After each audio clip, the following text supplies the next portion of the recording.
Hello YouTube. This video is going to detail the route that Chinx took the night he was murdered. I'm parked here in front of the hookah lounge that was closed when he arrived. I'm doing this video roughly the same time of the morning that he was around, and at 4:30 he had left here, closed, and headed west on Union Turnpike. Now we're in a section of Queens that is relatively quiet. Not a lot of crime, not a lot of it's just not a hood that you would think a violent murder would take place in. You have to apologize for the amateur camera work here. I'm by myself and I am not much of a YouTube uploader, so you haters, go fuck yourself. If you don't like it, do this video yourself. So,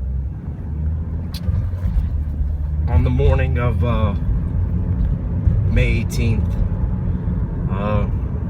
Chinx left the Red Wolf Lounge in Brooklyn where he was doing a show. After the show, he was with Yemen Cheese, a friend of his that you can see in a lot of the Coke Boy videos. They came over to the hookah lounge. It was closed, or closing. They decided to call it a night, and Chinx had to drop Yemen off at the subway station. So he was headed this way because the subway station and his house were this way. We're heading west on Union Turnpike. Right now we are in Fresh Meadows, Queens. Little backdrop. Chinx had just come home from Vegas, where French Montana had asked him to stay there with him. He didn't want him going back to New York. I don't know if they had an idea of some beef that they had or what have you, but the story is him and French wound up getting into a rather heated argument about Chinx, you know, running around in the old neighborhood, and French wanted him to stay out in California where, you know, there's not that jealousy that goes on with rappers in New York that make it. For some reason, guys who make it or appear to make it, because Chinx hadn't quite arrived yet, they get a lot of hate and jealousy and envy, and unfortunately you get a target put on your back. Now, I'm not saying that that was the reason for him getting killed, but it could be one of the reasons. This time of night, it is quiet. There's not a lot of cars out on the road, as you can see. Not a lot of traffic. Basically, it's empty. So this wasn't an instance of somebody, you know, saying, "Oh, look, there goes Chinx, let's get him." No, he was stalked.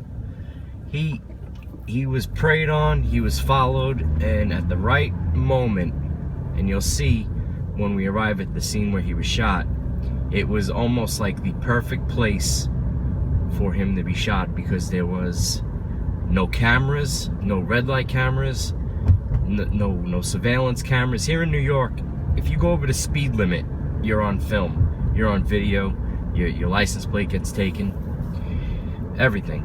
But for some reason, the area where he was a dead zone. So Chinx, at first they thought, they on the news they said he was shot on Queens Boulevard, but he wasn't. It was on Main Street. Here on Main, we're making a left onto Main Street, and this road, Main Street, when you go south, it hits Queens Boulevard. There's a little exit that's coming up on the right where you can get off, and it's like an area that meets three-corner area. So Chinx is driving in his Porsche Panamera, silver in color.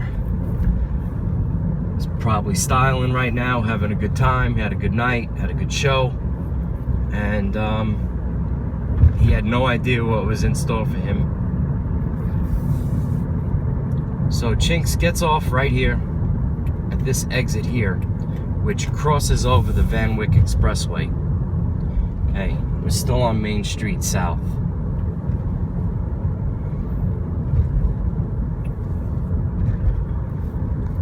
Earlier reports, they said that there was 3 people in the car. Police have said that that is not the case. There was just 2 occupants in the car. No one else was dropped off. The New York police have also said that the shooter was outside the car. It wasn't a drive-by. So at the red light up there, here's one red light. At the second red light, that's where Chinx was stopped. A car that was following him stopped behind him, and there was some construction barriers, as you could see. The shooter got out of the car, stood next to Chinx's vehicle, and started to open fire. If you look at pictures on the internet, you can see a very tight grouping of 6 to 7 shots that were just accurate. The police even stated in a later interview that shell casing was found inside of Chinx's vehicle, which means that the shooter was at close range. So here we go with the light. Chinx is stopped. The gunman gets out of the black Mercedes that was behind him, stands there, and opens fire on him, hitting him. As he's shot, he blows this light, cuts left. Okay, now I'm not gonna blow this light because I don't feel like getting a ticket. There's a police precinct maybe a block away and a major criminal court. So there's a lot of police activity over here. There is the Van Wyck Expressway. Obviously, as you can see, it's just quiet. There's no red light cameras. There's nobody around. So this is the perfect place if you were to commit a shooting to do it. So we're just waiting for the light to change so we could get up to the Dunkin' Donuts where Chinx unfortunately came to rest in his car. By the time he stopped, he was pretty much dead. So Chinx comes along here, and his car comes this way and just lands right here. That's where his car landed, where that silver car was. Now, I can't stop there because there's always a lot of onlookers and a lot of police presence around here. They always are having flyers up, crime, stoppers and whatever, for leads on this case. They haven't dropped the case. They're very actively seeking the shooter or shooters involved. They believe actually it's just one shooter. So once he's shot, his car comes to rest right where that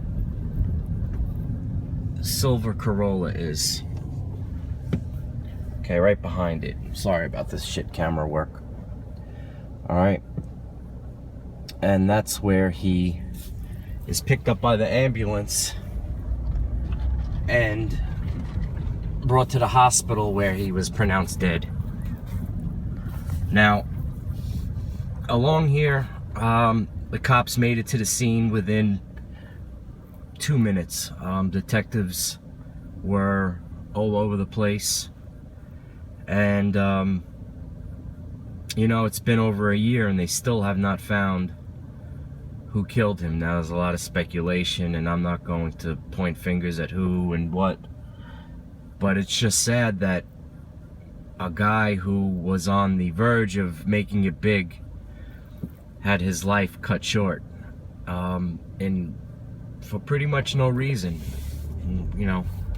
There's no indication that he had any beef with anybody. There's no indication that he had previous, you know, run-ins with people. He was just known as a pretty decent, humble guy who just focused on his music. Now, if there's other things that come out later, we won't know, or we'll find out later on. But in my estimation, the person who did this, we're never gonna find out who, because the streets, it's the code of the streets. No one's going to talk. They're not gonna rat. I'm sure that whoever was in that car, they know who did it.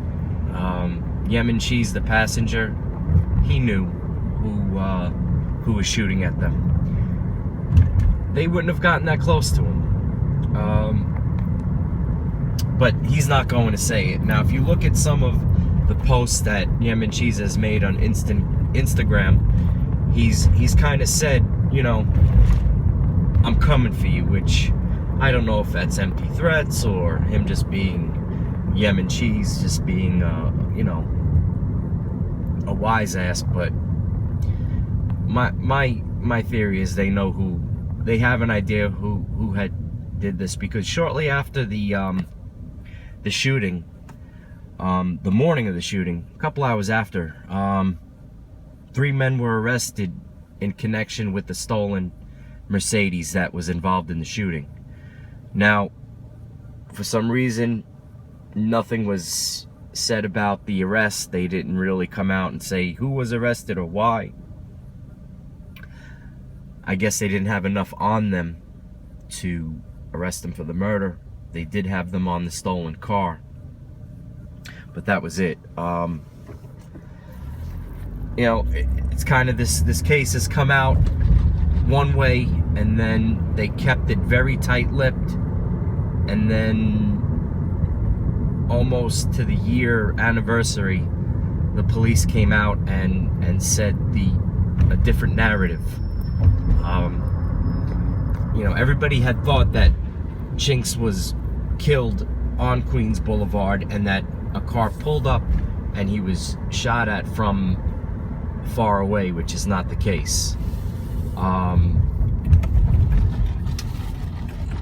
He was shot at close range, and therefore he was hit the amount of times he was hit, 15 times.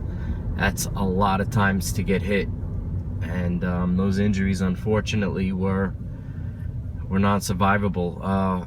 His passenger was hit once and he spent months recuperating, had a collapsed lung and almost died as well. So this is my video. I apologize for the shitty commentary and the shit camera work. I'm not really good at YouTube videos. I don't post YouTube videos, I watch them. I just felt that you know, the public should see this video and you know, get an idea of what happened. If you like it, you know, thumbs up. If not, go fuck yourself. Signing off from New York.